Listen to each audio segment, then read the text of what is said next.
Hi every one. അപ്പോൾ നമ്മളൊരു പുതിയ വീഡിയോയ്ക്ക് എല്ലാവർക്കും സ്വാഗതം. ആക്ച്വലി ഈ വീഡിയോ ഞാൻ ഭയങ്കര എക്സൈറ്റഡ് ആയിട്ട് ചെയ്യുന്നൊരു വീഡിയോ ആണ് കേട്ടോ. ഞാൻ ഒരുപാട് നാളായിട്ട് കാത്തിരുന്നിരുന്ന ഒരു ബൈക്ക് ഇപ്പോൾ ലോഞ്ച് ചെയ്തിട്ടുണ്ട്. അപ്പോൾ എനിക്ക് തോന്നുന്നു ഒരുപാട് ബൈക്ക് ഭ്രാന്തന്മാരും വണ്ടി ഭ്രാന്തന്മാരൊക്കെ വളരെ കാലങ്ങളായിട്ട് കാത്തിരുന്നിരുന്നൊരു വണ്ടി തന്നെയാണത്. വേറൊന്നുമല്ല, നമ്മുടെ ടി വി എസിൻ്റെ RTX 300 എന്ന് പറഞ്ഞൊരു മോഡലാണ്. അപ്പോൾ ലോഞ്ച് 2 ദിവസം മുമ്പ് കഴിഞ്ഞു. ഇപ്പോൾ ടെസ്റ്റ് ഡ്രൈവ്സൊക്കെ തുടങ്ങിയിട്ടുണ്ടായിരിക്കണം, അങ്ങനെയാണ് എൻ്റെ ഒരു നിഗമനം. അപ്പോൾ ആ വണ്ടി എനിക്ക് കണ്ട മാത്രമേ എനിക്ക് ഭയങ്കരമായിട്ട് ഇഷ്ടപ്പെട്ടു. നല്ല സൂപ്പർ സ്റ്റാൻഡ്സ് തന്നെ പറയാം. ഒരു ബിഗ് അഡ്വഞ്ചർ ബൈക്ക് ലുക്സൊക്കെ ഉണ്ട്. നമ്മുടെ പല പല പ്രീമിയം അഡ്വഞ്ചർ ബൈക്സിൻ്റെയും ഭയങ്കര ഒരു ലുക്ക് ഉള്ളൊരു വണ്ടിയാണ്.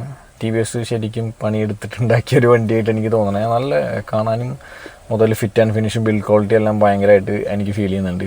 അപ്പോൾ നമുക്ക് ലുക്സ് തന്നെ തുടങ്ങാം. ഞാൻ പറഞ്ഞ ബൈ ലുക്സ് പല പ്രീമിയം ബിഗ് ബൈക്സിൻ്റെയും ലുക്സ് ഉണ്ട്. എനിക്ക് പല അവിടെ നിന്നായിട്ട് ട്രയംഫിൻ്റെയും അതുപോലെ ആഫ്രിക്കറ്റിൻ്റെയും എല്ലാത്തിൻ്റെയും ഒരു ചായ കാച്ചൽ ഫീൽ ചെയ്തു. ഇൻസ്പിറേഷൻ എന്ന് വേണമെങ്കിൽ പറയാം, അതുണ്ട് ഇതിൽ. ലുക്ക് വൈസ് അടിപൊളിയാണ്. ഫ്രണ്ട് എൻഡ് നോക്കുകയാണെങ്കിൽ ഹെഡ്ലാമ്പ് LED ഹെഡ്ലാമ്പാണ് വരുന്നത്. DRLs ഉണ്ട്. നിങ്ങൾക്ക് ബേസ് വേരിയൻറ്റിൽ വരെ DRLും ഈ LED ഹെഡ്ലാമ്പ്സും ഉണ്ട്. പിന്നെ ടോപ്പ് വേരിയൻസിൽ നിങ്ങൾക്ക് അത് ഓട്ടോ ഹെഡ്ലാമ്പ്സ് ആണെന്ന് പറയുന്നുണ്ട്. അപ്പോൾ ഓട്ടോമാറ്റിക്കായിട്ട് അങ്ങനത്തെ ഫങ്ഷൻസ് ഉണ്ട്. പിന്നെ അതുപോലെ വണ്ടിയുടെ സ്പീഡ് കൂടുന്നതിനനുസരിച്ച് ലൈറ്റിൻ്റെ ഇൻറ്റൻസിറ്റി കൂടുന്നതും സ്പീഡ് കുറഞ്ഞതിനനുസരിച്ച് ലൈറ്റിൻ്റെ ഇൻറ്റൻസിറ്റി കുറയുന്ന അങ്ങനെ ഒരു ടെക്നോളജിയും കൂടി ഇപ്പോൾ TVSയിൽ ഇംപ്ലിമെൻറ്റ് ചെയ്തിട്ടുണ്ട്. സൈഡിലോട്ട് വരികയാണെങ്കിൽ വളരെ, ഞാൻ പറഞ്ഞല്ലോ, ഡിസൈൻ വൈസ് ഞാൻ ഭയങ്കരമായിട്ട് എനിക്ക് ഭയങ്കരമായിട്ട് ഇഷ്ടപ്പെട്ടു. നല്ല പ്രൊപ്പോർഷനുള്ള വണ്ടിയായിട്ടാണ് എനിക്ക് തോന്നിയത്. ഫ്രണ്ടും ബാക്കും എല്ലാം നല്ല പ്രൊപ്പോർഷനാണ്. സൈഡും ഇപ്പോൾ കിറ്റിൻ്റെ ഭാഗമായാലും ഭയങ്കര ഡീസൻ്റായിട്ട് അവർ ഡിസൈൻ ചെയ്ത് വെച്ചിട്ടുണ്ട്. ഫ്രെയിം വരുന്നത് ട്രയൽസ് ഫ്രെയിമാണ്. നല്ല ഒരു അപ്പീലിംഗ് ലുക്കുള്ള ഫ്രെയിംസ് തന്നെയാണ് വരുന്നത്. പിന്നെ സസ്പെൻഷൻ WPയുടെ സസ്പെൻഷനാണെന്ന് തോന്നുന്നു. ടോപ്പ് എൻഡിൽ BTO മോഡലിൽ നമുക്ക് അഡ്ജസ്റ്റബിൾ സസ്പെൻഷൻ വരുന്നുണ്ട്. അതല്ലാത്തതിൽ നോർമൽ ആണ് വരുന്നത്, അഡ്ജസ്റ്റബിൾ അല്ല.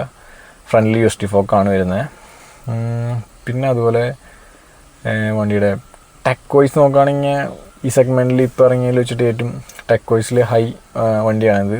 ഒരുപാട് ക്രൂയിസ് കൺട്രോൾസ് വരുന്നുണ്ട്. പിന്നെ സ്ലിപ്പർ ക്ലച്ച് വരുന്നുണ്ട്. പിന്നെ നമുക്ക് ക്വിക്ക് ഷിഫ്റ്ററും കിട്ടുന്നുണ്ട്.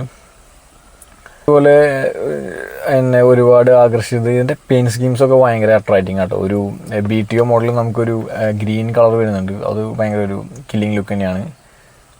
എനിക്ക് പേഴ്സണലി ഇഷ്ടപ്പെട്ടത് ഒരു വൈറ്റും പിന്നെ ഒരു ബ്ലൂ ഉണ്ട്. അത് എനിക്ക് ഭയങ്കരമായിട്ട് ഇഷ്ടപ്പെട്ടു.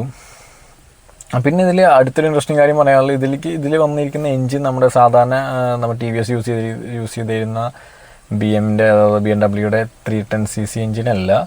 ഇത് അവർ മൊത്തമായിട്ട് പുതിയതായിട്ടൊരു എൻജിൻ ഡെവലപ്പ് ചെയ്തിട്ടേക്കാണ്. ഇതിൻ്റെ പേര് തന്നെ RTX D4 എന്നാണ് ഇതിൻ്റെ പേര്. അതിൽ ഈ D4 സ്റ്റാൻഡ്സ് ഫോർ അവർ ഡ്യുവൽ ഓവർഹെഡ് ക്യാം വരുന്നുണ്ട്. പിന്നെ ഡ്യുവൽ ബ്രീത്തർ വരുന്നുണ്ട്. പിന്നെ 2 ഡ്യുവലിൻ്റെ വേറെ സംഭവങ്ങളും വരുന്നുണ്ട്. അതാണ് ഇതിൻ്റെ പ്രധാന ഇതുകൊണ്ടാണ് ഈ D4 എന്നുള്ള സംഭവം. പിന്നെ സിലിണ്ടറിൻ്റെ ഉള്ളിൽ പ്ലാസ്മ കോട്ടിങ് വരുന്നുണ്ടെന്നാണ് പറഞ്ഞത്. അത് കുറച്ചും കൂടിയും ഹീറ്റ് ഡെസിപ്പേഷനും പിന്നെ എഫിഷ്യൻസിയും കൂട്ടുമെന്നാണ് അവർ പറയുന്നത്. TVS അങ്ങനെ അവകാശപ്പെടുന്നുണ്ട്. ബാക്കി ഞാൻ പറഞ്ഞല്ലോ, ഓവറോൾ എനിക്ക് ഈ വണ്ടി ഇഷ്ടപ്പെട്ടു. ഇനി ഈ വണ്ടി എന്തായാലും നമുക്ക് കിട്ടിക്കഴിഞ്ഞാൽ, അതായത് കേരളത്തിലോട്ട് വന്ന് ഷോറൂമിൽ വന്നു കഴിഞ്ഞാൽ നമ്മൾ എന്തായാലും ഈ വണ്ടി ടെസ്റ്റ് ഡ്രൈവ് ചെയ്യുന്നതായിരിക്കും.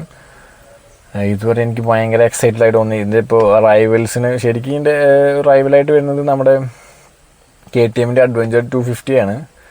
അതിനോട് വെച്ച് നോക്കുകയാണെങ്കിൽ ഇത് ഭയങ്കര വൃത്തിയായിരിക്കും. പിന്നെ ഏറ്റവും അട്രാക്റ്റീവ് ആയിട്ടുള്ള കാര്യം എന്ന് പറയുന്നത് ഇതിൻ്റെ പ്രൈസ് തന്നെയാണ്. കില്ലിങ് പ്രൈസിലാണ് TVS ഈ വണ്ടി ലോഞ്ച് ചെയ്തിരിക്കുന്നത്.